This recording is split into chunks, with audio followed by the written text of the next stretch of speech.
오늘 저는 끝까지 버티는 믿음, 인내라는 주제로 하나님의 말씀을 나누도록 하겠습니다.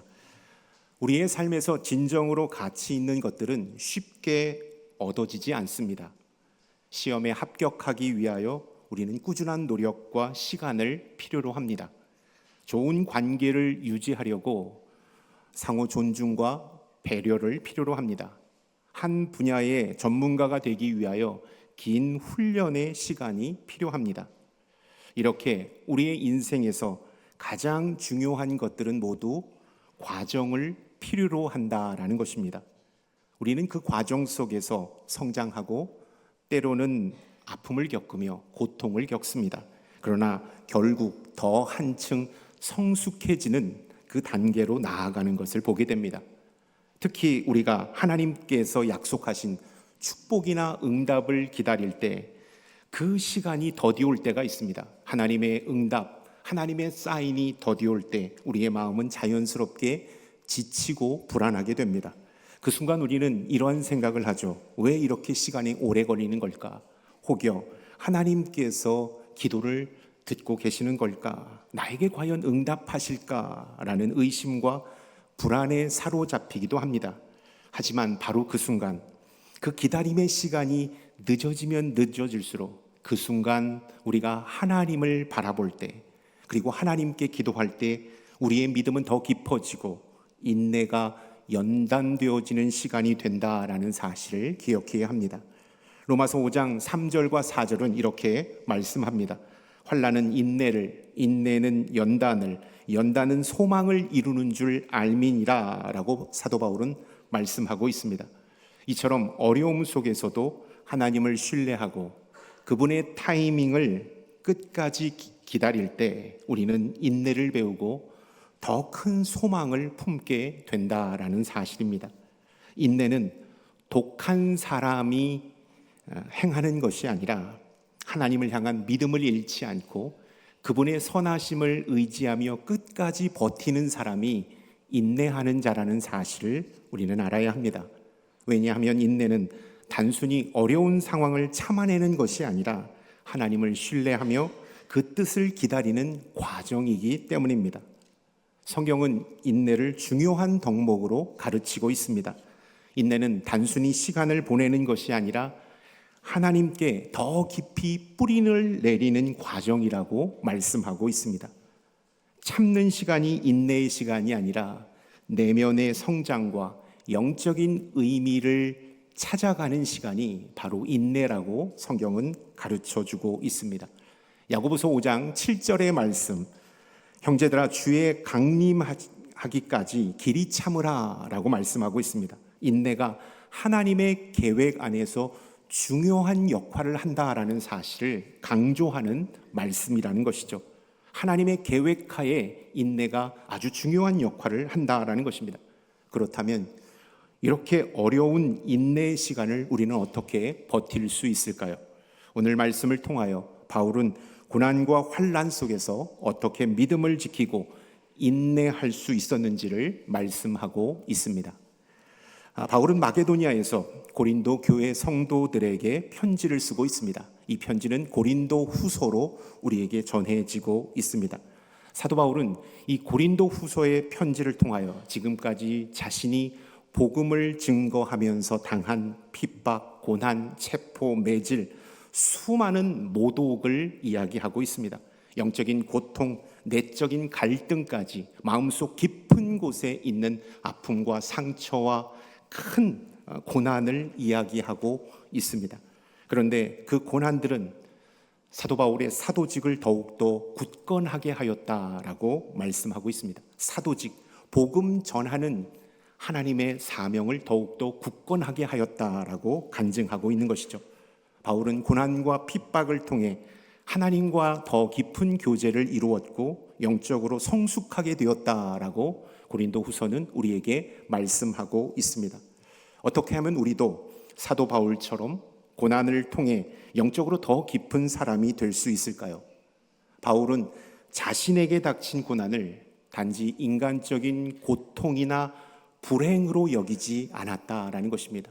나에게 현재 닥치는 고난, 환난, 핍박을 불행이나 고통으로 바라보지 않았다라는 것입니다.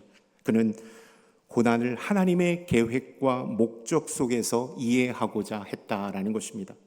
고난 앞에 인내하는 자가 되려면 고난을 하나님의 뜻을 이루기 위한 과정임을 믿는 자가 되어야 한다라는 것입니다. 이 모든 것, 내게 닥치는 이 고난은 하나님의 나라로 가기 위한 과정이라는 사실을 우리가 알아야 우리는 인내할 수 있다라는 것입니다. 고난 앞에서 강하고 담대한 자가 있는가 하면 고난 앞에서 유독 약하고 두려워 떠는 자가 있습니다. 그 이유가 무엇일까요? 배짱이 없어서일까요? 의지가 부족해서일까요? 용기, 악강이 없어서일까요? 그렇지 않습니다. 하나님을 향한 믿음, 하나님을 향한 신뢰가 그 차이를 만든다라는 사실입니다. 하나님을 향한 믿음이 있는 자는 고난 앞에서 강하고 담대합니다. 그래서 그 고난을 인내합니다. 반면에 믿음이 없는 자는 고난 앞에서 두려워 떱니다. 고난 때문에 하나님을 포기합니다. 하나님을 향한 믿음은 우리에게 하나님의 뜻과 계획을 알게 하기 때문에 우리는 인내할 수 있다라는 것입니다. 하나님을 향한 믿음은 하나님의 계획을 알게 하는 놀라운 힘을 주기 때문에 우리는 인내할 수 있다라는 것입니다. 이러한 예를 우리의 일상생활에서 들면 이렇게 표현될 수 있을 것입니다. 우리가 늘상 가는 출근길이 막히기 시작합니다. 그 시간대는 막힐 시간이 아닌데 꼼짝달싹도 못하고 있는 상황이 벌어졌습니다. 화가 치밀어 오릅니다. 이제 지각하게 생겼습니다. 왜 이렇게 막히는 걸까? 영문도 모른 채 자동차 안에서 동동 구르는 상황이 벌어집니다. 그때 라디오를 켭니다. 라디오 진행자가 이렇게 말합니다. 지금 이 구간을 지나고 계신 분이 계시다면 공사 구간이니까 서행하십시오. 어디서부터 어디까지 공사 구간입니다 라는 이 말을 들었습니다. 그때 마음이 놓이기 시작합니다. 아, 공사 구간이었구나. 조금만 지나면 정체가 풀리겠구나 라고 여겨지는 것이죠. 그럼 우리가 그 시간을 인내할 수 있는 것입니다. 마찬가지입니다. 우리에게 닥친 고난과 환난, 끝이 보이지 않는 그 어두운 터널을 지날 때 우리는 불안하고 두려움 가운데 떱니다. 그러나 하나님이 우리를 향한 계획을 알 때 우리는 그 고난의 시간 속에서 믿음을 지키며 하나님 앞에 온전히 나아갈 수 있게 된다라는 것입니다. 바울이 고난을 버틸 수 있었던 것은 하나님의 계획하심을 믿었기 때문입니다. 어거스틴은 고백록을 통하여 이렇게 말했습니다. 하나님은 우리가 고난 속에서 자라도록 허락하십니다. 우리의 믿음은 고난 속에서 더욱 깊어지고 고난은 우리가 하나님을 더 의지하도록 만듭니다. 믿음은 우리로 하여금 고난을 이기는 힘을 제공해 준다라는 사실을 어거스틴은 우리에게 말하고 있습니다. 우리가 고난 앞에 믿음을 지킬 때 우리는 더욱더 견고한 하나님의 사람이 될 수 있다라는 것이죠. 그렇다면 여러분은 고난 앞에서 인내하는 자입니까? 포기하는 자입니까?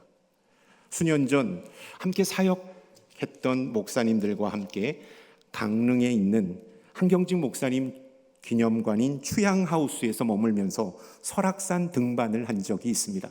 지금까지는 케이블카를 타고 권금성까지는 몇 번 왔다 갔다 했지만 실제로 등산으로 설악산을 오르는 것은 처음이었습니다. 두렵고 설레는 마음이 교차했습니다. 많은 목사님들이 나도 처음 등산을 간다고 좋은 등산 장구를 챙겨서 함께 올라갔습니다. 출발은 좋았습니다. 기쁨으로 즐거움으로 간식도 먹으면서 올라갔습니다. 중턱쯤 올라가니까 목사님들의 말이 뚝 끊겨버렸습니다. 거친 숨소리만 들리기 시작합니다. 저도 입에서 단내가 나기 시작했고 너무나도 힘든 순간이 계속되었습니다. 조금 가다 보니까 한 목사님이 더 이상 못 가겠다. 나 여기서 기다리고 있을 테니까 내려올 때 같이 내려가자. 이렇게 말씀하시는 거예요. 또 있다가 또 다른 목사님이 이렇게 말씀하시는 거예요. 저도 포기하고 싶은 마음이 있었지만 정말로 설악산 정상에 오르고 싶은 간절한 마음이 있었기 때문에 끝까지 버텼습니다. 근데 가도 정상이 보이지 않는 거예요. 포기하고 싶은 마음이 목까지 올라왔습니다. 그래서 내려오시는 분한테 물어봤습니다. 얼만큼 더 올라가야 되나요? 불쌍한 표정으로 물어봤어요. 근데 웃으면서 저에게 조금만 더 올라가시면 됩니다. 그 모습이 너무나도 선하고 너무나도 거룩해 보였기 때문에 제가 그 말을 믿고 올라갔는데 끝이 보이지 않는 거예요. 두세 번을 계속 반복하다가 드디어 정상에 오르게 되었습니다. 제가 포기하고 싶었지만 끝까지 오르려고 했던 것, 내려오시는 분이 조금만 가면 됩니다. 곧 정상에 다다랐습니다. 다 왔네요 라는 이 말, 소망, 또 정상이 보인다는 믿음을 제가 가지고 올랐기 때문입니다. 여러분, 우리가 믿음과 소망이 있을 때 우리는 현재의 고난을 이길 수 있다라는 것입니다. 16절의 말씀 함께 읽겠습니다. 그러므로 우리가 낙심하지 아니하노니 우리의 겉사람은 낡아지나 우리의 속사람은 날로 새로워지도다. 아멘. 바울은 고난을 지나면서 절대로 낙심하지 않았습니다. 그 이유는 그의 초점이 외적인 고난이나 상황에 있는 것이 아니라 내적인 변화와 영적인 성장에 있었기 때문입니다. 쉽게 표현하면 사도 바울의 삶의 목적은 저 푸른 초원 위에 그림 같은 집을 짓는 것이 삶의 목적이 아니었다라는 것입니다. 그의 삶의 목적은 하나님의 뜻을 이루고 그리스도를 닮아가며 영원한 상급을 바라보는 것이 그의 목적이었기 때문에 그는 고난 앞에 낙심하지 않았다라는 것입니다. 그래서 그는 이렇게 말합니다. 우리의 겉사람은 낡아지나 우리의 속사람은 날로 새로워지도다 라고 말하고 있습니다. 여러분, 삶의 목적을 어디에 두느냐에 따라 고난이 달게 느껴지기도 하고 부와 명예가 공허하게 느껴지기도 한다라는 사실을 여러분 기억할 수 있기를 바랍니다. 고린도전서 10장 31절의 말씀에서 그리스도인들의 삶의 목적은 이래야 한다고 성경은 우리에게 가르쳐주고 있습니다. 함께 읽도록 하겠습니다. 그런즉 너희가 먹든지 마시든지 무엇을 하든지 다 하나님의 영광을 위하여 하라. 아멘. 우리의 삶의 목표가 오직 세상의 것에만 맞춰져 있다면 우리는 고난과 어려움 속에서 쉽게 좌절하고 낙심할 수밖에 없습니다. 하지만 우리의 삶의 진정한 목표가 하나님의 뜻을 이루는 것이라면 우리는 고난 속에서도 소망으로, 기쁨으로 하나님 앞에 나아갈 수 있다라는 것입니다. 바울은 고난을 마주할 때마다 하나님과의 관계가 더 깊어지고 그리스도를 더 닮아가는 기회로 삼고 있다라는 사실을 우리가 볼 수가 있는 것입니다. 왜 그럴까요? 그가 고백했던 것처럼 나의 삶의 목적은 살아도 주를 위하여 살고 죽어도 주를 위하여 사는 것이라고 고백했기 때문입니다. 지금까지 우리가 살아오면서 고난과 어려움 앞에 크게 낙심하였던 것은 우리의 초점이 외적인 것에만 목적을 두었기 때문입니다. 그래서 사업에 실패하고 승진에서 누락되고 금전적인 큰 손해를 입고 질병으로 건강이 악화되고 시험에 낙방하였을 때 인생이 다 끝난 줄 알았습니다. 시리에 빠졌습니다. 이제 나에게 내일은 없다라고 여기며 인생을 포기하려고 하는 마음까지 먹었습니다. 우리는 땅으로 향하였던 우리의 시선을 하늘로 향해야 합니다.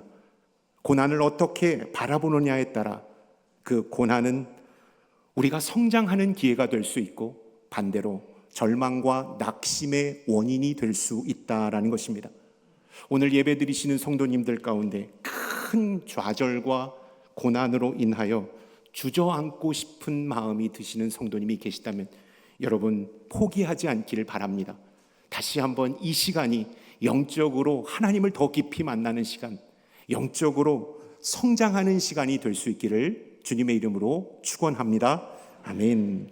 바울은 고난을 하나님이 주신 훈련의 시간으로 보고 이를 통해 더 깊은 신뢰와 믿음을 쌓아갔습니다. 오늘 예배에 나오신 성도님 가운데 고난과 견딜 수 없는 어려움을 갖고 계신 성도님이 계시다면 저는 먼저 여러분들을 축복하고 싶습니다. 그 고난 가운데 힘겹게 견디시느라 수고 많으셨습니다. 이 고난, 외롭고 힘든 싸움 하느라 많이 지쳤을 것을 위로하고 싶습니다. 하나님의 돌보심과 위로하심이 여러분 가운데 있기를 축원합니다. 그러나 우리가 기억해야 될 것은 여기서 멈추거나 주저앉지 않아야 한다라는 것입니다. 여기가 끝이 아니기 때문입니다. 이 시간 우리의 연약함을 주님께 올려드리고 주님께 우리의 인생을 맡길 때 주님께서 우리의 인생을 책임지신다라는 사실을 여러분 굳게 믿을 수 있기를 바랍니다. 아멘. 베드로전서 5장 7절은 이렇게 우리를 위로하고 있습니다. 함께 읽겠습니다. 너희의 염려를 다 주께 맡기라. 이는 그가 너희를 돌보심이라. 아멘. 개역개정은 이렇게 말하고 있는데요, 우리말 성경에는 보다 더 친근하게 말씀하고 있습니다. 우리말 성경도 함께 읽겠습니다. 여러분의 모든 근심을 주께 맡기십시오. 주께서 여러분을 돌보십니다. 주님께서 여러분을 돌보십니다.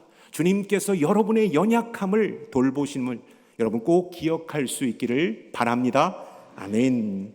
여러분은 혹시 거울 앞에서 갑자기 늙어져 버린 나의 모습을 보고 실망하거나 자괴감에 빠진 적이 없습니까?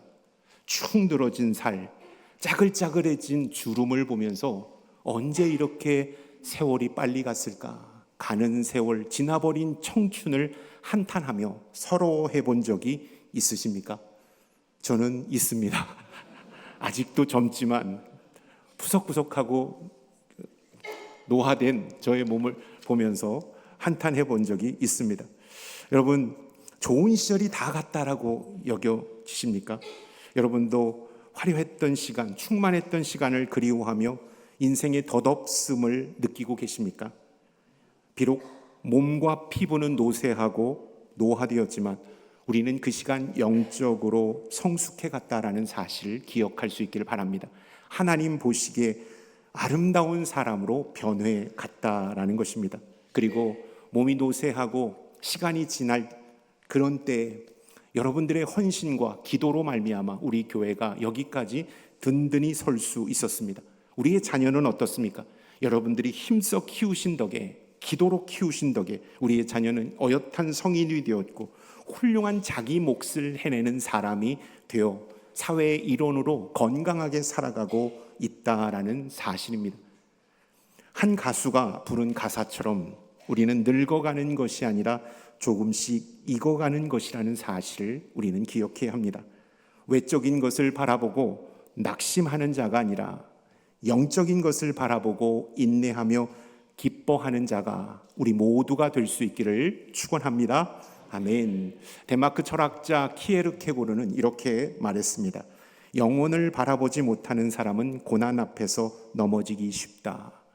영원을 바라보지 못하는 사람은 고난 앞에서 넘어지기 쉽다. 영원한 소망 대신 예수 그리스도를 바라볼 때 우리는 고난을 이길 수 있다라는 것입니다. 17절의 말씀 함께 읽겠습니다. 우리가 잠시 받는 환난에 경한 것이 지극히 크고 영원한 영광에 중한 것을 우리에게 이루게 함이니. 아멘. 사도 바울은 자신과 믿는 이들이 겪는 고난을 잠시라고 표현하고 있습니다. 내가 당하는 고난, 내가 당하는 핍박을 잠시라고 표현하고 있다라는 것입니다. 이 표현, 우리의 인생에서 고난이 일시적임을 강조하는 말씀이라는 것이죠. 바울은 지금 자신이 겪는 순환과 역경을 떠오르며 그것은 궁극적으로 영원한 하나님 나라와는 비교할 수 없을 만큼 아주 작은 것이라는 것을 말씀하고 있습니다. 영원한 하나님 나라를 생각할 때 지금 내가 당하는 이 고난은 그저 한순간 지나가는 작은 점에 불과하다라는 사실을 사도 바울은 말하고 있다라는 것입니다. 여러분, 우리가 겪는 고난은 잠시라는 사실을 꼭 기억할 수 있기를 바랍니다. 그것이 더 큰 영광으로 우리에게 다가온다라는 것입니다. 우리의 인생에서 고난은 피할 수 없습니다. 고난은 우리가 맞이할 수밖에 없는 것입니다. 그러나 사도 바울은 이렇게 말합니다. 고난이 끝나면 반드시 하나님께서 주시는 영원한 영광이 우리에게 기다리고 있다라는 사실을 말씀하고 있습니다. 이 고난이 끝이 아니라는 것입니다. 끝없는 터널이 고난이 아니라 이 고난이 끝이 나고 우리에게 영원한 영광이 기다리고 있다라는 것을 말씀하고 있습니다. 바울은 이 사실을 믿음으로 확신하며 고난을 잠시라고 말하면서 그 끝에 영원한 영광을 바라보고 있다는 것입니다. 여러분, 우리도 마찬가지입니다. 삶의 고난을 지날 때 여기가 끝이 아니라는 사실, 우리는 지나가는 과정이라는 사실을 명심해야 합니다. 그리고 그 고난의 끝에서 하나님께서 우리를 위하여 준비해 주신 영원한 기쁨, 영원한 소망이 기다리고 있음을 우리가 기억하며 이 고통스러운 시간을 믿음으로 인내해야 한다라는 것입니다. 운동선수는 지옥 같은 훈련을 참습니다. 잠시의 고통으로 보고 그 고통을 참습니다. 왜냐하면 그는 나중에 거둬들일 영광, 승리를 소망하기 때문입니다. 출산하는 산모의 고통도 이와 같습니다. 출산의 고통은 잠시이지만 그 끝에 사랑하는 내 아이를 만날 수 있다라는 산모는 그 고통을 당당하게 견디게 되는 것입니다. 우리 그리스도인도 삶에서 만나는 고난과 어려움을 하나님께서 준비하신 영원한 영광을 위한 필요의 과정으로 알고 믿고 인내하는 우리들이 되어야 한다라는 것입니다. C.S. 루이스가 이렇게 말했습니다. 인내는 고통을 이기는 힘이 아니라 고통을 감수하며 계속 나아가는 힘이다. 인내는 단지 참는 것이 아니라 그 속에서 의미를 찾고 성장하는 힘이 바로 인내라는 사실을 루이스는 말하고 있다라는 것입니다. 여러분, 참다운 인내를 실천하는 우리 모두가 될 수 있기를 바랍니다. 아멘. 바울은 영원한 관점에서 현재를 바라보고 있습니다. 독일 신학자 판넨베르크는 미래는 현재를 이해하는 열쇠이다라고 말했습니다. 세상 사람들은 과거를 통하여 현재를 통하여 지금을 바라보고 지금을 해석해냅니다. 그래서 비관적인 해석을 내립니다. 부정적인 해석을 내립니다. 그러나 그리스도인들은 미래를 통하여 현재를 바라보는 사람들입니다. 그렇기 때문에 미래에 승리한 그 승리를 가지고 현재를 바라보기 때문에 현재는 암울하지만 우리는 그 속에서 다시 한번 희망을 보고 있는 것입니다. 소망 가운데 젖어 있게 된다라는 사실입니다. 여러분은 어디를 통하여 현재를 바라보고 계십니까? 미래의 영광을 통하여 현재 지금 내가 당하는 고난을 해석하고 믿음으로 인내하는 저와 여러분들이 될 수 있기를 바랍니다. 아멘. 바울은 고난과 영광을 비교하면서 영광이 고난을 압도한다라고 말씀합니다. 그는 고난이 잠시라고 할 때 영광은 영원이라고 대비하여 말하고 있기 때문입니다. 고난은 잠시이고 영광은 영원함을 말씀하고 있는 것입니다. 그러므로 그리스도인들은 고난이 아닌 영광을 바라보며 살아야 합니다. 로마서 8장 18절의 말씀을 함께 읽겠습니다. 생각하건대 현재의 고난은 장차 우리에게 나타날 영광과 좋게 비교할 수 없도다. 아멘. 스티븐 도나휴라는 사람이요, 사막을 건너는 6가지 방법이라는 책을 썼습니다. 그 책에서 그는 사막에서 필요한 것은 지도가 아니라 나침판이라고 말합니다. 지도는 이미 정해진 길을 갈 때 필요한 물건입니다. 그래서 사막과 같이 시시때때로 길이 변하는 험난한 환경에서는 지도가 필요 없다라고 말합니다. 대신 방향을 가르치는 나침판을 통해 목적지를 향하여 갈 수 있다라고 도나휴는 말합니다. 사막과 같은 험난한 인생의 여정에서 예수 그리스도는 우리를 인도하시는 나침판이 되신다라는 사실을 여러분 기억할 수 있기를 바랍니다. 고난과 역경이 몰려올 때 우리는 세상이 가르쳐준 길로 가면 백전백패할 수밖에 없습니다. 똑똑한 사람, 잘난 사람, 성공한 사람이 가르쳐준 세상의 길은 시시각각 변하기 때문에 우리가 그 말을 믿고 갔다가 우리는 패할 수밖에 없는 것입니다. 그러면 어떻게 해야 될까요? 변화무쌍한 인생의 길에서는 예수 그리스도를 바라보아야 합니다. 그리고 하나님의 영광을 향하여 나아갈 때 우리는 승리자가 될 수 있는 것입니다. 요한복음 14장 6절의 말씀을 함께 읽겠습니다. 예수께서 이르시되 내가 곧 길이요 진리요 생명이니 나로 말미암지 않고는 아버지께로 올 자가 없느니라. 아멘. 인생의 예기치 않은 고난과 역경을 인내하면서 우리가 뚫고 나가려면 나침판 대신 예수 그리스도를 바라보며 하나님의 영광을 향하여 나아가야 한다라는 사실입니다. 여러분은 누구를 인생의 나침판으로 삼아 나아가고 있습니까? 사도 바울은 고린도 교회 성도들에게 시험과 고난 앞에 낙심하지 말고 인내하라고 말씀하고 있습니다. 바울이 그렇게 말할 수 있었던 이유는 이 땅의 고난을 영광을 향한 과정으로 보았기 때문입니다. 바울은 믿음으로 고난을 바라보았고 믿음을 통하여 고난을 해석해 내었습니다.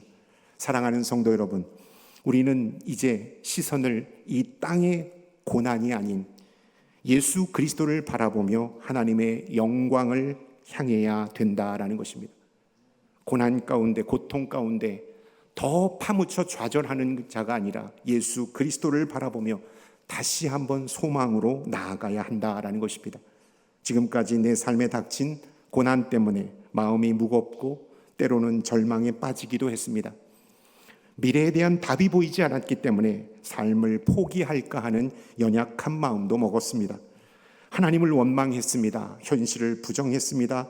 그리고 삶의 만족과 평안을 느끼지 못한 채 그냥 시간에 쫓기며 인생을 살았습니다. 앞이 보이지 않습니다. 절망과 패배감만 보일 뿐입니다. 여러분, 이때 하나님은 사도 바울을 통하여 우리에게 말씀하고 있습니다. 낙심하지 말라고 말씀합니다. 괜찮다고 말씀하고 있습니다. 고난을 견디는 믿음을 소유하라고 말씀하고 있습니다. 고난이 아닌 영광을 바라보며 나아가라고 하나님은 우리에게 말씀하고 계십니다. 고린도전서 10장 13절의 말씀을 함께 읽겠습니다. 사람이 감당할 시험 밖에는 너희가 당한 것이 없나니 오직 하나님은 미쁘사 너희가 감당하지 못할 시험 당함을 허락하지 아니하시고 시험 당할 즈음에 또한 피할 길을 내사 너희로 능히 감당하게 하시느니라. 아멘. 믿음으로 우리 앞에 보이는 고난을 인내하며 견뎌내는 승리하는 자들이 우리들이 될 수 있기를 바랍니다. 아멘. 고난 앞에 믿음으로 나아갑시다. 고난 앞에 인내함으로 그 시간을 견뎌냅시다. 고난 앞에 승리를 주시는 예수 그리스도를 바라보며 다시 한번 담대하게 전진하는 저와 여러분들이 될 수 있기를 축원드립니다. 아멘.